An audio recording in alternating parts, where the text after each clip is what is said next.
Hey guys, Sean here and welcome to the F1 Word. Now, after days of speculation, meetings and situation monitoring, it has now been confirmed that there will be no track action on Saturday at Suzuka and that the Japanese Grand Prix qualifying session will be held on Sunday morning instead, with FP3 being totally called off. A statement was released earlier today which said the following: as a result of the predicted impact of Typhoon Hagibis on the 2019 FIA Formula 1 Japanese Grand Prix, Mobility Land and the Japanese Automobile Federation have decided to cancel all activities scheduled to take place on Saturday the 12th of October. The FIA and Formula 1 support the decision in the interest of safety for the spectators, competitors and everyone at the Suzuka Circuit.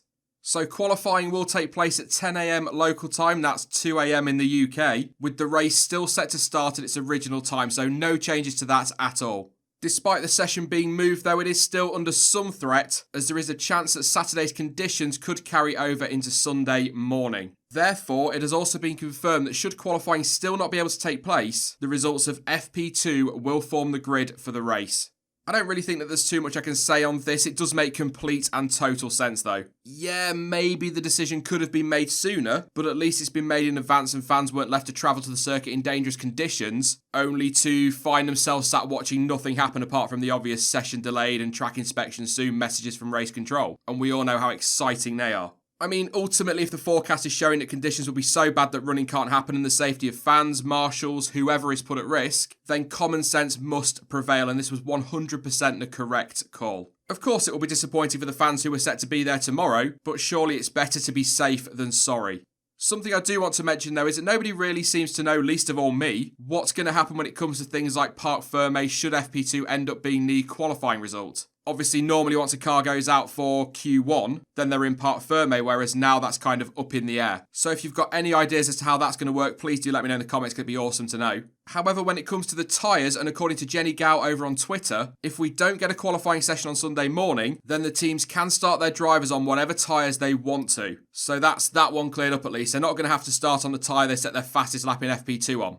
One thing is for sure though, we are set for a properly mad and busy Sunday. In fact, Mattia Binotto described it as a quote intense Sunday to Sky F1. Teams are going to have all their usual pre-race stuff to do and then qualifying thrown on top of that. And there are only 3 hours between the end of Q3 and lights out. So actually, if somebody were to bin it and their car need a big repair job, then there's a chance they won't be able to even start the race. And also, let's not forget that they will return on Sunday to a whole new track. All that rubber that had been laid down during practice will have been washed away, and that could spice things up very nicely. That track will be very green. We could be looking at one of those last across the lines will take pole position situations, and they're often the best sessions because it's totally unpredictable, and we tend to see some surprises.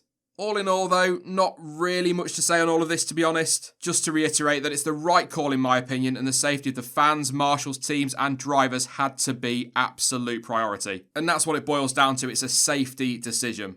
Right then, well seeing as I'm here, let's have a look at the results from today's practice session, starting with FP1. Valtteri Bottas topped the first session 7/100ths clear of teammate Lewis Hamilton. And just a note on Lewis actually, his front brakes were on fire at one point, so he's pushing them pretty hard. Sebastian Vettel was in third place, nearly a whole second off, and Charles Leclerc was 1.1 seconds off Bottas' time in fourth. But it is believed at least that they ran a different programme to those around them. Max Verstappen was fifth for Red Bull with Alexander Albon in sixth. Carlos Sainz ended the session in 7th place, and that's despite the fact that he ground to a halt on track with an electrical issue right at the start of FP1, specifically a sensor connection issue according to Carlos himself, but still went on to end up best of the rest, so a good session from him. Also a good session for Racing Point, Sergio Perez 8th and Lance Stroll in 9th, with Lando Norris rounding out that top 10 for McLaren. Romain Grosjean was in 11th place with Kimi Raikkonen 12th for Alpha, and then the Renaults of Nico Hülkenberg and Daniel Ricciardo were 13th and 14th. Kevin Magnussen finished the session in 15th place, with Daniel Kvyat in 16th in the first Toro Rosso,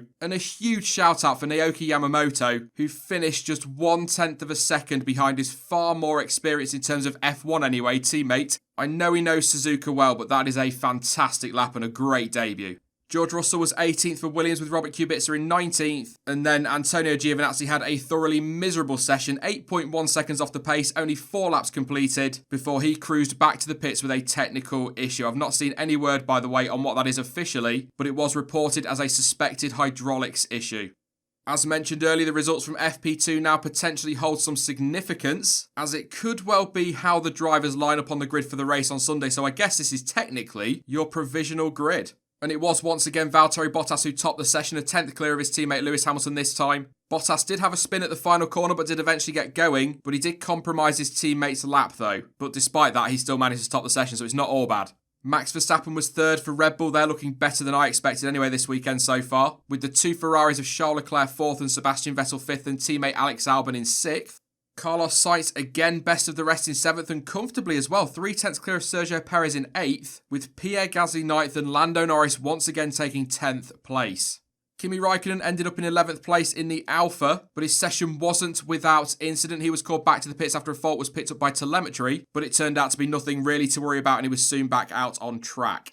Daniel Kvyat was 12th in his second Toro Rosso with Romain Grosjean 13th and Lance Stroll in 14th. Antonio Giovinazzi had a much better second session, 33 laps on the board in 15th place, with Kevin Magnussen just behind in 16th.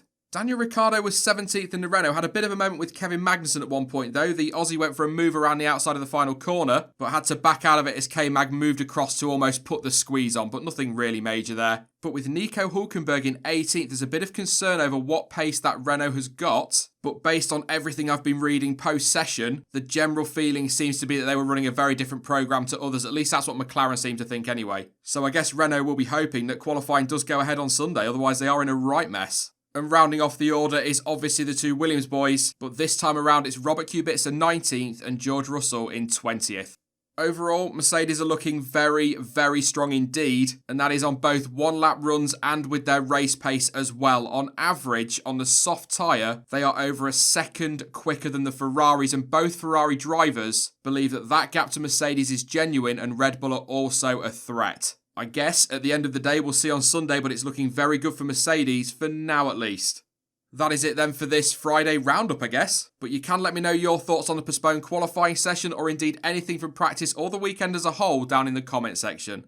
Now, I will be back live with the race watch-along on Sunday morning and the race reaction will follow soon after. But when it comes to the qualifying watch-along, I will let you know tomorrow if that will go ahead or not. So if you are interested in updates, keep an eye on the YouTube community section or give me a follow over on social media. And of course, all of the links you need for that are down in the description below. But as ever, thank you for watching. I've been Sean, this has been the F1 Word, and until next time, goodbye.